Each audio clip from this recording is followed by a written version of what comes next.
Kalau 400,000 kanak-kanak mengalami severe depression, kita times tu mak dengan ayah almost 1 million. Hari ni jumlah dia lebih banyak. Dia kalau 500,000 tu yang dapat data yang dapat dikumpul. Yang tak dikumpul,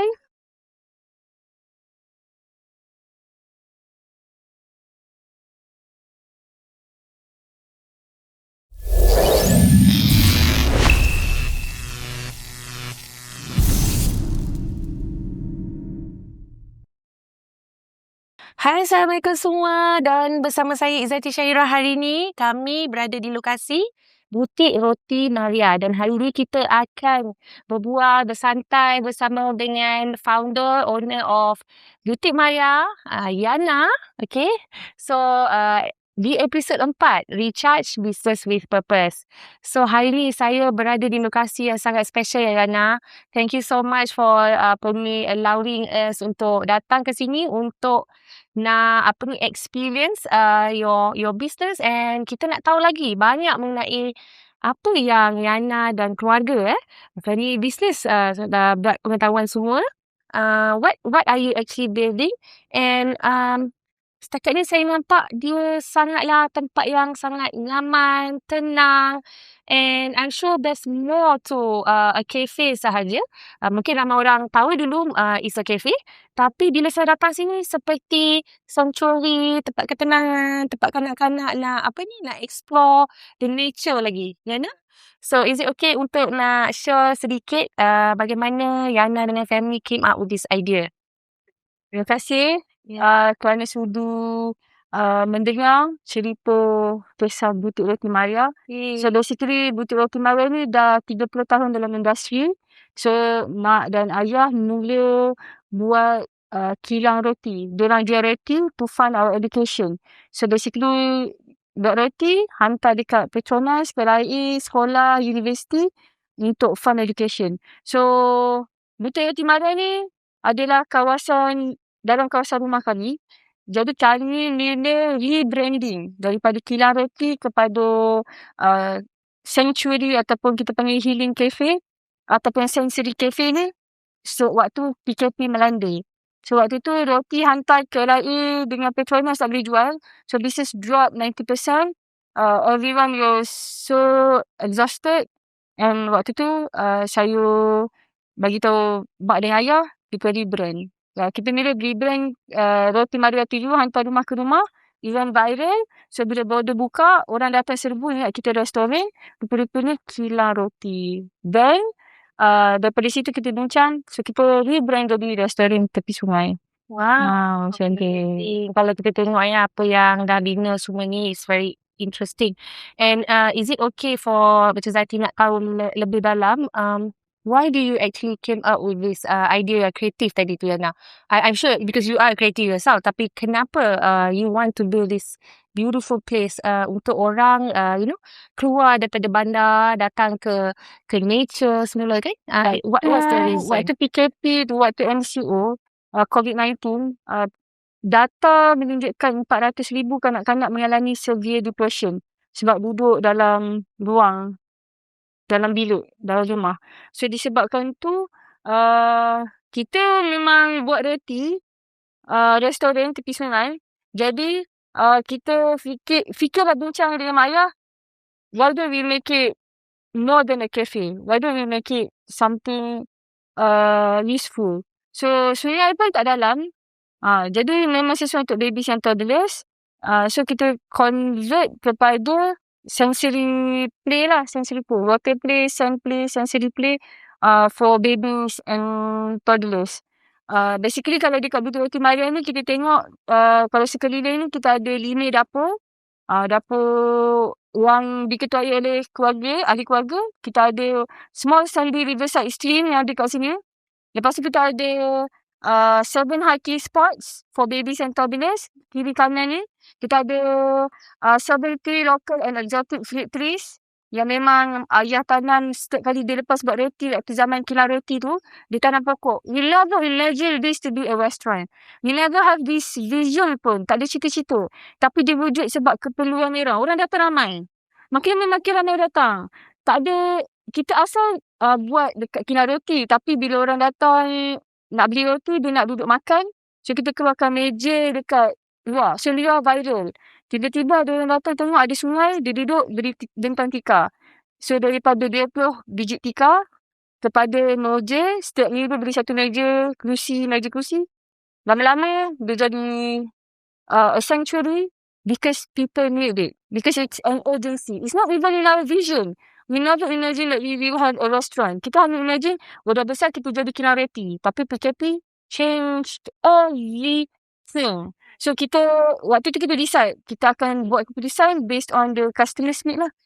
Jadi, kita berubah atas keperluan masyarakat. So, bila masyarakat perlukan, kita berubah. Jadi, daripada situ, kita dah bahagikan dapur tu kepada leader yang berbeza lah. Kalau dulu semua family members buat roti, sekarang lain. Macam tu. Yang saya berada di lokasi yang menarik. Sebelum ni saya dibawa bersiar dekat kawasan ni ada tanaman pokok buah-buahannya. Belakang ni ada macam view macam sungai mengalir. It's very beautiful. So maksudnya ialah tengok dari sudut keperluan orang semasa PKP tu, dan lebih ramai perlu keluar sebab mungkin ada elemen stres juga ada dekat rumah. Severe depression kanak-kanak. Kalau 400,000 kanak-kanak mengalami severe depression, kita times tu mak dengan ayah almost 1 million. Hari ni jumlah dia lebih banyak. Dia kalau 500,000 tu yang dapat data yang dapat dikumpul. Yang tak dikumpul, kita boleh bayangkan almost ramai lah Malaysia sebenarnya ni ada masalah digital fatigue. Too much of screen time yang menyebabkan otak bergerak sangat laju tapi badan tak seimbang dengan pergerakan otak yang menyebabkan kita jadi stres, tak tentu pasal, tak tenang. Lepas tu tak boleh nak slow down, marah-marah, makin hamil, kes perceraian makin tinggi, budak-budak bully makin tinggi. Kadang-kadang bila kita tengok balik, kita tak slow down. Terlalu laju, semua laju. Semua nak rahsia. I think isu ni bukan because PKP saja. PKP ni dia membesarkan lagi isu. I think mungkin lah nanti Yana correct me if I'm wrong. Mungkinkah kita punya society sekarang lebih rasa nak berjaga-jaga dengan anak kita punya aktiviti. Kita lebih takut nak bagi diorang main dekat playground di luar. Takut kena kidnap lah. Takut diorang main pasir. Lepas tu kotor baju lah. Benda-benda minor ni yang menyebabkan mereka lama-lama dah tidak balik kepada nurture. I think when I was smaller, saya ingat main-main pasir, lumpur sebenarnya is natural. Kisah norm. Tapi sekarang ni nak tengok anak kita baju kotor pun dah macam tak ada dah sangat kan. So is it one of the thing yang itu memang antara salah satu sebab yang paling besar lah. Ibu bapa lebih suka anak dia duduk diam daripada bising. Kanak-kanak even orang dewasa pun bila dia berlari, bermain bising itu adalah normal untuk dia. It's healthy for them. Dia lebih baik dia banyak bergerak, bermain, bising, bersepa daripada dia duduk diam banyak main game ataupun too much of screen time. Boleh screen time sebab it's a need for this generation. Yes. Tapi kena balance. Parents kena introduce screen and at the same time introduce nurture dalam masa yang sama food input. So kalau macam dekat Betul Roti Maria ni, makanan dia tak ada pengawet, tak ada MSG tambahan. So kalau orang yang kuat MSG, selalu dia tak suka makan kat Betul Roti Maria. Sebab dia memang orang kata macam tempat orang sakit lah. Orang sakit, orang baru lepas operation boleh makan. So babies, elders tak boleh makan pedas sangat. So kalau kita tengok makanan tak pedas sangat. Roti boleh buat setiap hari sebab kalau tak dia rosak sebab tak ada pengawet. Macam tu. So it's a need lah because the kids nowadays dorang kena back to nurture balik supaya biar emosi mereka terjaga, mereka lebih healthier, lebih connecting to the nurture, betul kan? Kalau kita tengok apa-apa yang mengalir, contohnya air terjun, sungai, air laut, dia akan bawa negativity kita pergi berlalu sebab kita belajar slow down daripada air. Tengok air ni, dia like the river flows. Yeah, it flows. So our mental, our thoughts, the way we live should be like the nature. Dia tak ada paksaan, tak payah nak fikir masalah sentiasa bertimbun. Macam air sentiasa mengalir. Macam tu. So kadang-kadang kita kena back to nature to find ourselves.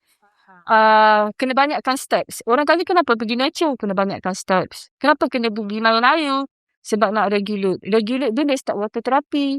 Jadi kita dah main air tu yang nama dia water play. Tapi bila dia duduk dalam sungai, dia dah main macam ni. Dia dah duduk main hayal, pegang batu, tonyok. Amazing. Orang tu kita panggil water therapy. So water therapy bermula selepas budak penat main. So 30 minit terakhir tu water therapy. So kat Bukit Roti Narian ni kalau perasan pasir dia semua tak ada batu tajam. Kalau kita lalu belah sana, batu tak ada tajam. Sebab kat sini kita sikat pasir 3 jam setiap hari. Khas untuk main pasir, terapi air. Macam tu lah. It's another level of detail nak memastikan kawasan ni nature lagi, masih menjaga nature tapi selamat for the kids. Lagi satu terapi hutan, dia hanya boleh dilaksanakan di kawasan yang natural landscape yang tak diubah. Contohnya tak dikorek, tak didalamkan, tak letak sien. Tempat-tempat yang macam tu, dia selamat untuk kanak-kanak sebab dia kurang kes kencing tikus. Sebab air dia mengalir dan tak mendekat kat mana-mana. So benda-benda tu nampak simple, tapi kalau kita pergi details, dia sangat penting lah untuk regulate. Macam tu. Bila saya dapat tahu daripada sahabat saya, Wan Syafiza, cerita mengenai kebun ni dengan her friend Ziana menjalankan satu perusahaan bisnes yang catering to Blue Divergent Kids. I was macam, saya sangat curious and intrigued, and I cakap kat Wan Syafiza, please kenalkan saya kat Yana, I nak kenal dengan Yana. So boleh tak share sedikit kenapa benda ni penting di hati, it's crucial for you to build this place? Macam saya cakap, seperti mana yang awal Bukit Roti Narian terwujud sebab masyarakat perlukan, sama juga kenapa dia jadi neurodivergent school, sebab sekolah stop datang. Waktu awal kita buka, tiba-tiba ada sekolah call.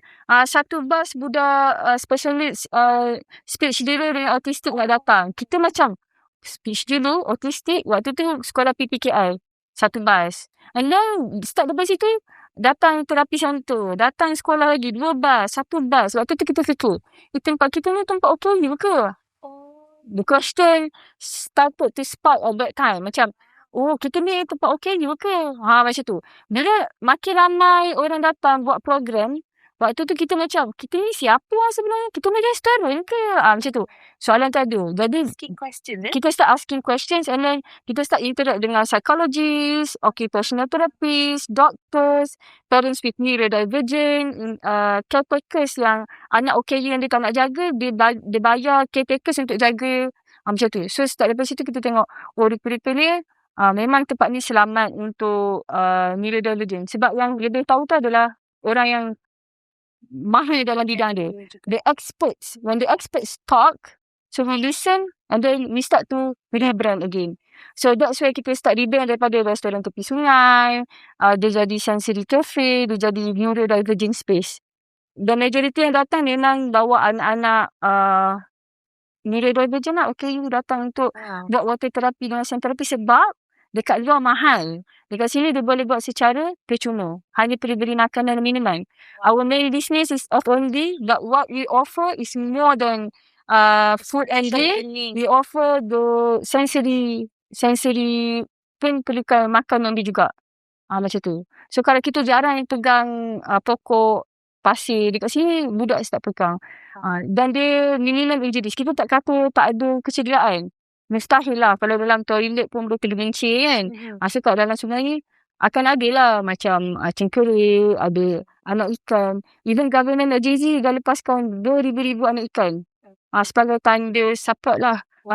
Sebab tempat ni untuk kanak-kanak dengan masyarakat. Anak ikan ni kat sini?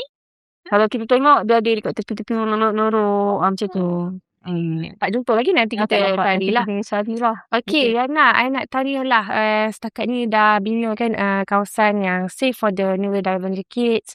Apa sebenarnya worry of neurodivergent parent? Apakah mereka punya pain point?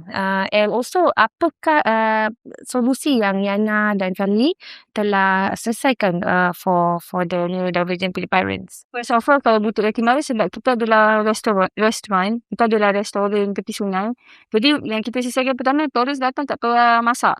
Tak payah prepare food.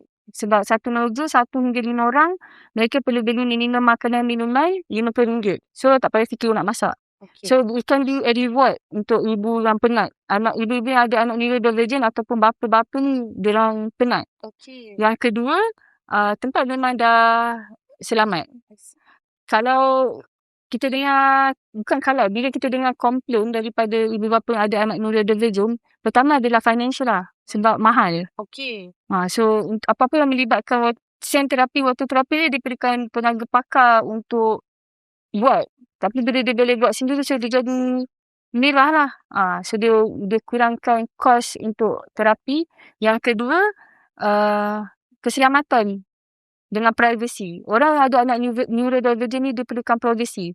Dia tak suka orang kacau space dia. So kalau perasan meja ni sekeliling, dia hanya boleh buat satu meja, boleh buat satu tikar. So parents boleh tengok anak dia depan mata. Lepas tu anak-anak neurodivergent ni, kalau dia hyperactive, dia tak boleh duduk diam. Kalau dia pasif, dia duduk je. Okay. Duduk je. Ada anak neurodivergent yang perlukan mak dia all the time. So jadi kat sini dia inclusive lah. Inclusive, immersive untuk parents yang ada anak neurodivergent. Dan bukan tu je. Kat sini juga tempat untuk warga emas. Kalau dulu dekat US dan UK, dia akan bawa warga emas pergi rumah anak yatim untuk main dengan anak yatim untuk heal. Tapi dekat sini, parents bawa warga emas untuk tengok budak-budak main untuk heal. Bukan semua warga emas ada anak. Dan bukan semua ada cucu. Dan bukan semua orang kahwin. Jadi kat sini tempat untuk dia activate activate the inner child. Sebab kalau kita tak activate inner child, nanti kita pun boleh jadi punca stres.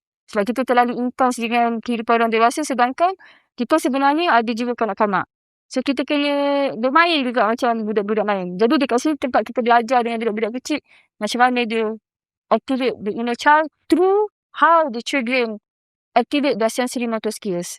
To balance the right and the left brain activities. Macam tu. Pernah tak Yana dalam pengalaman Yana menjalankan bisnes ni ada cerita kanak-kanak ataupun keluarga yang membuatkan Yana terfikir inilah sebabnya why I do this? Betul. Kat sini tempat orang menangis juga. Dengan orang curhat. So, kalau kita tengok dekat sini, yang neurodivergent yang datang, to be honest lah, bukan kanak-kanak je. Ada yang parents yang memang dia adalah autism, mild autistic yang datang jumpa kita. Saya mild autistic. Macam tu. Saya nak cari tempat untuk saya dan anak. Macam tu. Ada orang fikir untuk anak je. Tapi kita terlupa. Ada je parents yang autism. Ada je parents yang ADHD. Saya ni ADHD. Macam tu. Jadi kita ni duduk kat Butik Ratu Mara. Macam saya kata, Butik Ratu Mara is a creative force. Okay. So kita dengar cerita parents. Lepas tu sepanjang 4 tahun kita tengok budak yang ketagihan gadget. Lepas setahun setengah dah jalan, dah tak minggu letar. That's another reason why. Kita nampak. Lepas tu budak yang speech delay, kat luar mak dia cakap, cikgu sekolah cakap tak boleh cakap, dia sampai kat sungai dah start keluar suara. Keluar suara is a progress. Macam it's a progress sebab dia dah gunakan vocal cord dia untuk explore. Okay, sebabkan kita punya podcast ni nama dia Recharge je, Yana. So, what does Recharge serve your purpose? Apa maksud Recharge bagi Yana? Bagi saya, Recharge tu is bila kita back to Allah lah. And the only way untuk buat benda tu adalah grounding lah. So, Butik Ratu Mara ni grounding. Orang yang pertama sekali kena grounding adalah Oni lah. Macam tu. So, apa yang bagi saya recharge adalah saya sendiri, bila saya nak slow down mental saya kena pergi hiking, naik gunung, ada misi sepanjang 2 tahun lepas, satu bulan 3 bukit, pergi hiking, kita pergi massage. So, dekat sini kita buat benda tu elemen yang sama, tapi for babies and toddlers. Dekat Butik Ratu Mara ni nanti akan ada spa untuk lelaki yang perempuan. Sekarang kita dah start untuk lelaki lah. So, recharge for me is when you connect with the nature untuk slow down. Sebab bagi I lah, kalau saya tak buat aktiviti grounding, kita akan rasa macam penat, exhausted, macam fatigue. Macam tu. Energi kita sangat fatigue sekarang kan. Buka je phone, scroll. Ada Too much new information. ada Something that is not important for us become important because suddenly we care about other people's life yang tak ada kena dengan strangers. Padahal masalah asli ada banyak macam tu. So I need to go out just to feel livable, slow down. Lepas tu back to Allah lah. Grounded dengan orang Islam ni, solat, Quran. Lepas tu back to nature lah. Untuk kita tengok balik. Activating the inner child. Saya suka main. Saya ni orang yang tak ada duduk diam. Suka main. Tiba-tiba saya kena duduk je buat kerja ataupun berdiri je buat kerja. Badan terus jadi intense. So bila badan intense, kita jadi marah-marah. So bila jadi marah-marah, kesian ke anak. Saya ada anak. So saya marah-marah anak. Bila saya start grounding, saya recharge. Saya silent my mind from everything. Saya fokus dekat warna daun. Rasa angin mengalir. Rasa air mengalir.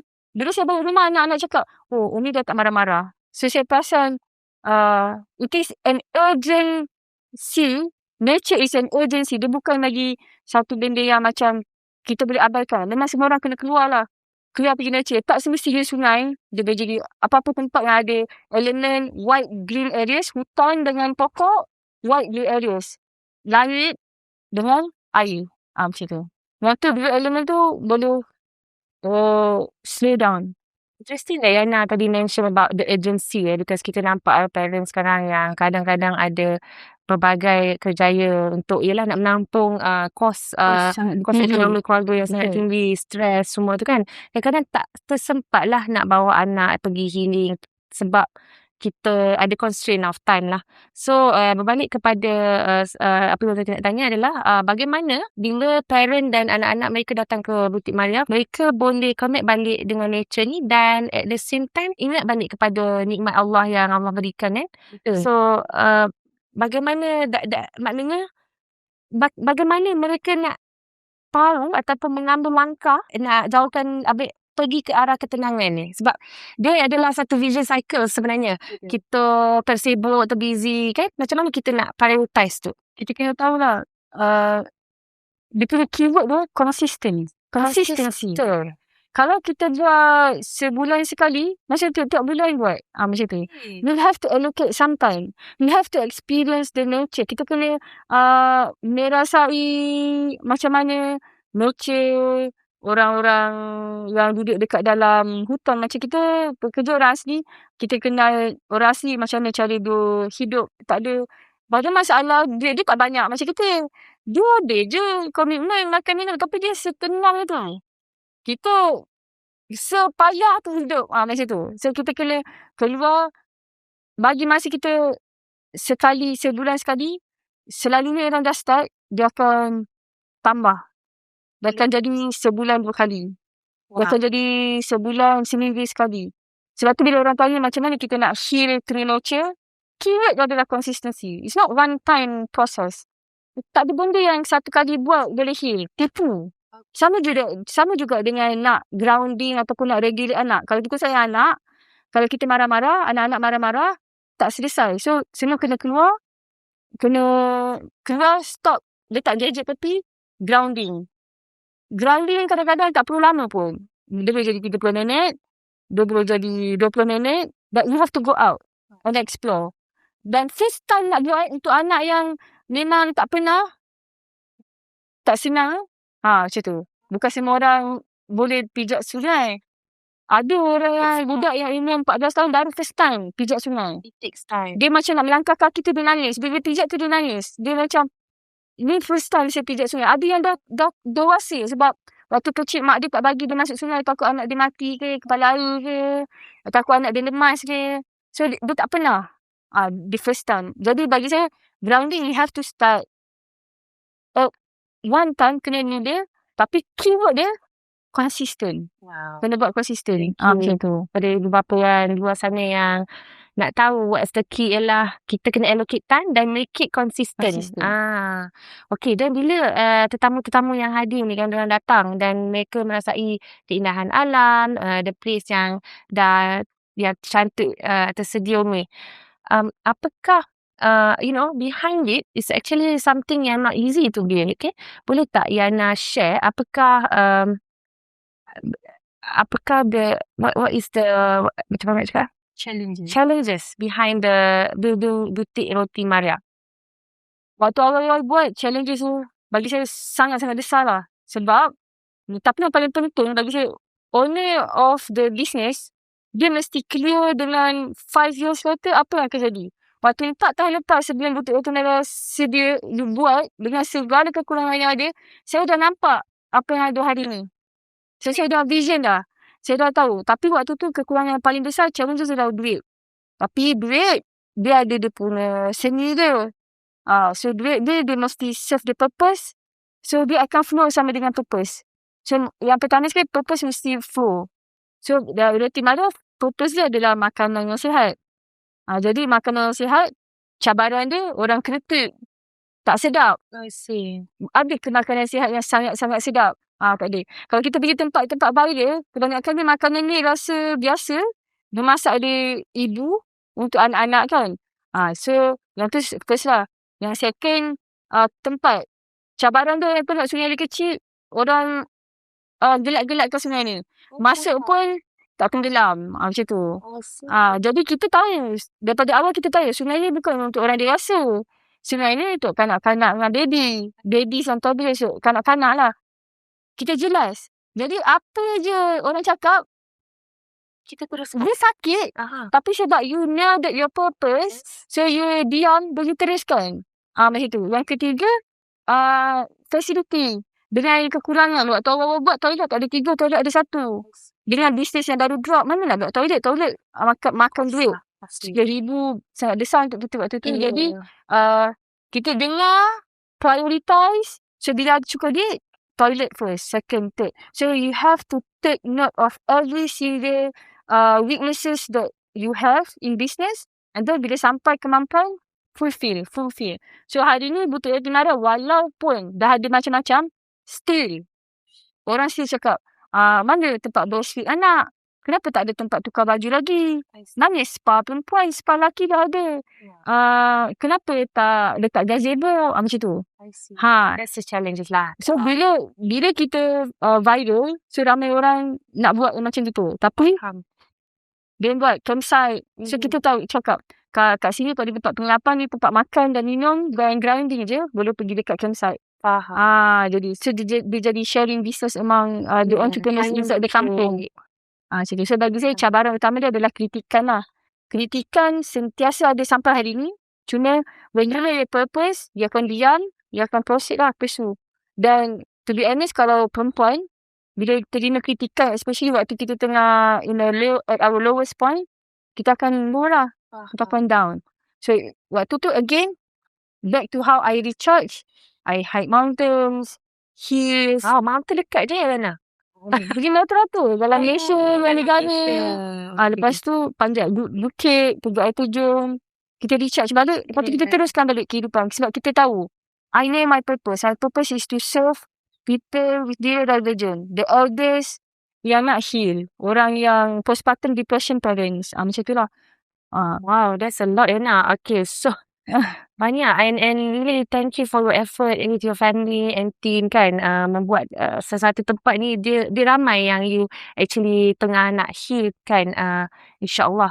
So nak share nak tahu sikit, Yana rasa macam mana, bagi Zati curious bagaimana Yana mengimbangi antara purpose dengan sustainability of the business.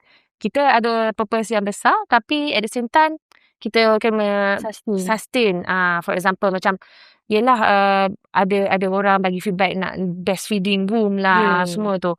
How do you balance between both of this? Bagi saya, paling penting cash flow lah. Cash flow you kan?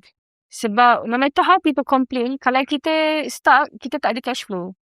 So, kita tahu purpose kita apa. Kita dah ada customers yang datang consistently. Walaupun orang complain, yang selalu yang komplain tu yang datang banyak kali.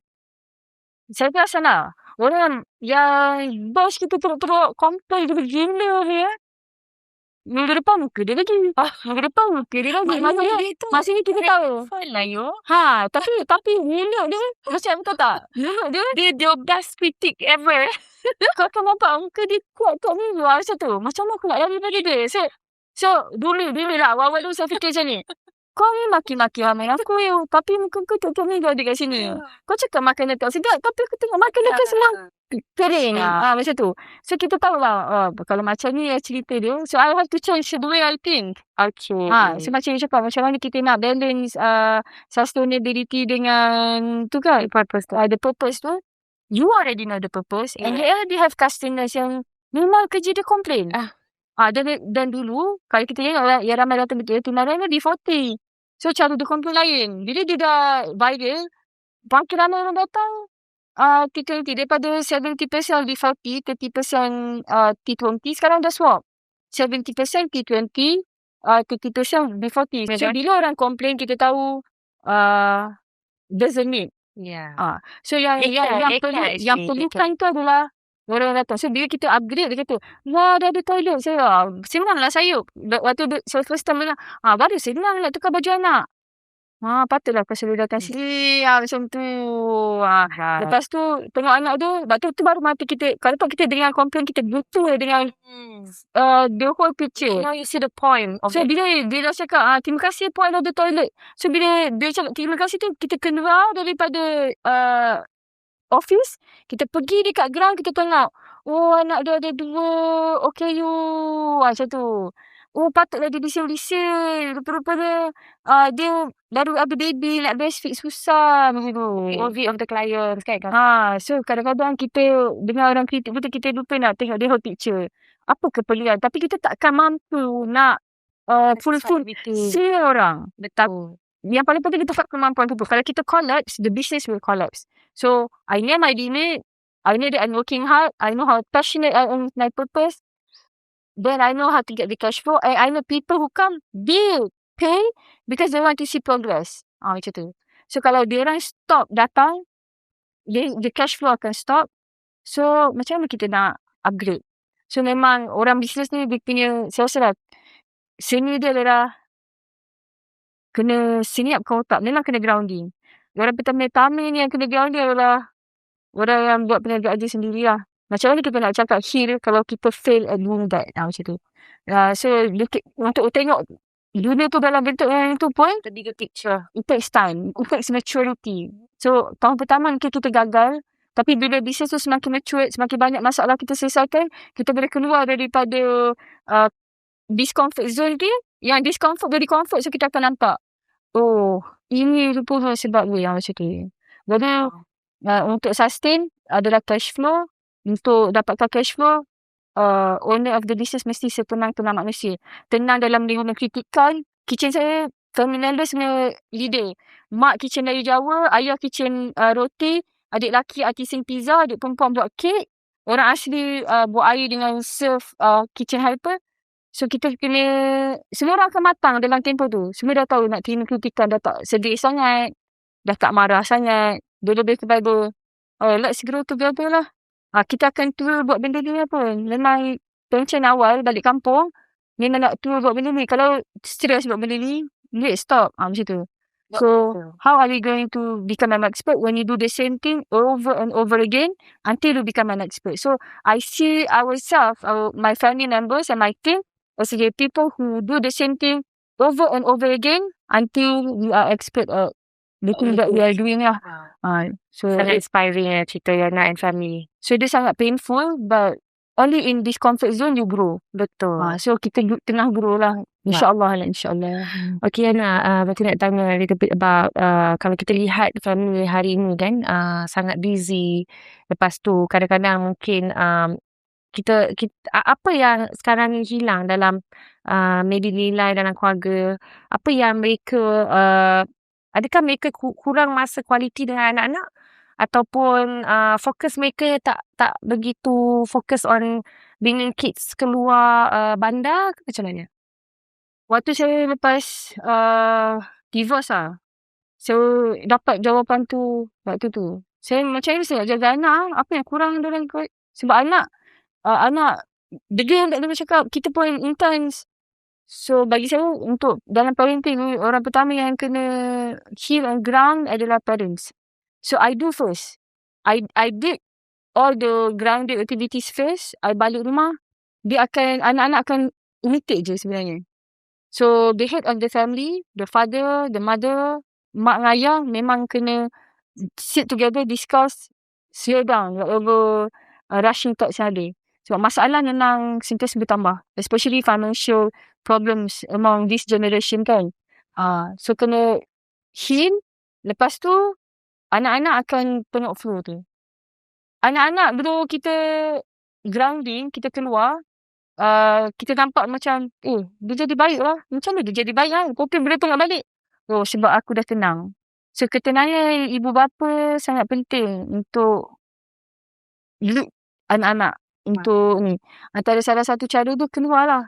Kita tak boleh duduk kat dalam satu kotak mengharapkan masalah akan selesai dengan anak-anak akan jadi better. Kita kena keluar. We have to explore something. And there are many ways to ground. Kadang-kadang jalan dekat taman depan rumah. Kadang-kadang tanam pokok. Semua tanam pokok seorang satu. Duduk keluar, bernafas sama-sama, tengok langit. Kadang-kadang tengok langit tu free. Tak payah keluar rumah pun orang feel nak buat. Macam tu lah. So macam saya cakap, dua elemen tu. White blue area, white green area. Kalau ada depan rumah pun boleh jadi tempat untuk kita ground.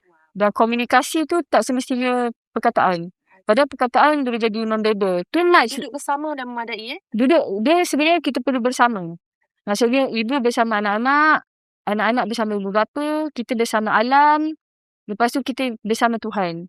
So kebersamaan tu akan bawa kita kepada satu kefahaman yang sebenarnya it has to start with ourselves. Macam tu lah.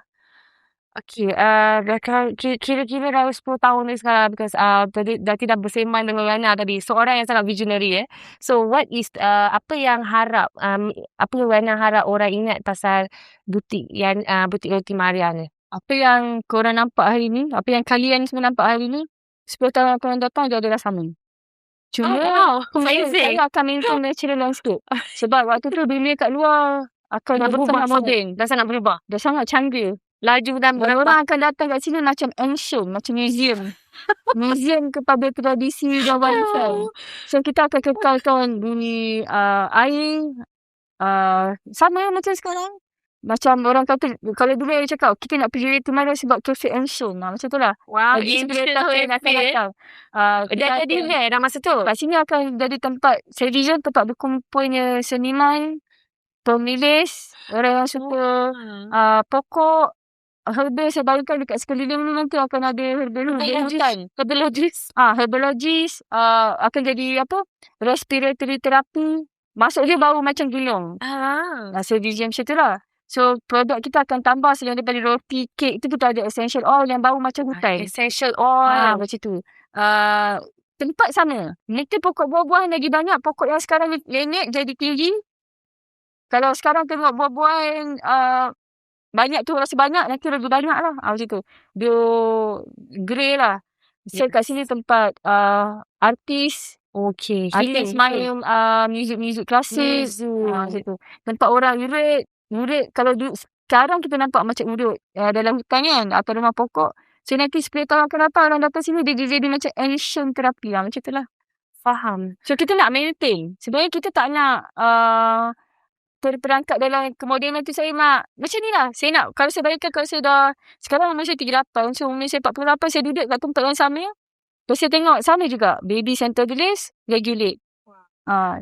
Sama. Tak ada, saya tak nampak benda yang nak upgrade canggih sangat. Mungkin meja lah. Bayung tu mungkin dah canggih sikit lah kot.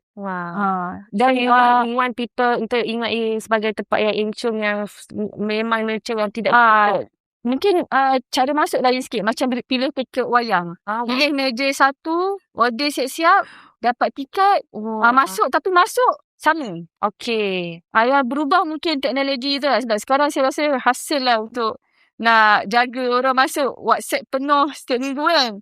So waktu tu kurang beban saya kat situ lah. Orang dah boleh pilih tiket wayang. Pilih meja, nanti dah habis time. So dia akan ada announcement. Meja 21 masih ada, sudah habis. Macam tu. Okey, Yana, saya nak tanya soalan yang penting juga ni. Kalau ada seseorang yang berasa burn out lah in their day-to-day life, what is your advice to them?